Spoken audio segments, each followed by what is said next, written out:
इसी क्रम में मैं जो आपके बीच में एक 20वें नंबर का जो अगला स्लोगन मैं पेश कर रहा हूँ वो इस प्रकार है।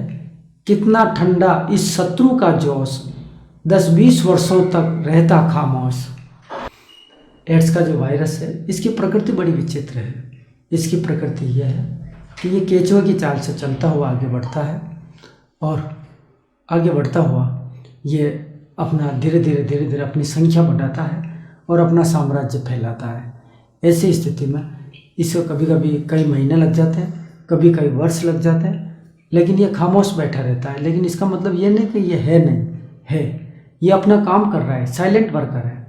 लेकिन जब अगली स्थिति में कुछ 8-10 साल निकल जाने के बाद जब इसकी खुद के इस वायरस की संख्या बढ़ जाती है बॉडी के अंदर, तो ये बॉडी के अंदर फिर 1 से ये 1000 बन जाता है, 1000 से लाखों बन जाता है। जब लाखों की तादाद में ये अपना इजाफा कर लेता है, अपना फैलाव कर लेता है, बढ़ोतरी कर लेता है, तब फिर ये अनकंट्रोलेबल हो जाता है और फिर अपने बड़े मेजर सिम्टम्स ये उस रोगी को बताना शुरू कर देता है।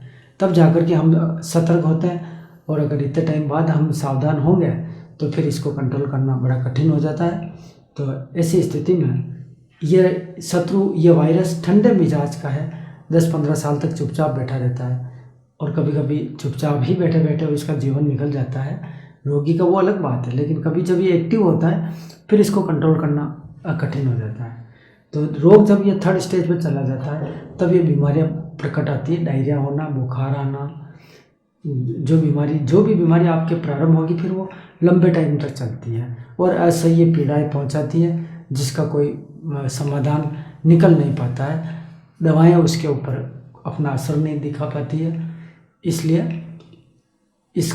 हमको इससे बच के रहना है। और बच के रहने का तरीका मैंने आपको अभी पहले वाले स्लोगन में बताया। धन्यवाद। हमारे YouTube चैनल को सब्सक्राइब करें और बेल आइकन को दबाएं ताकि आपको नोटिफिकेशंस मिलते रहें।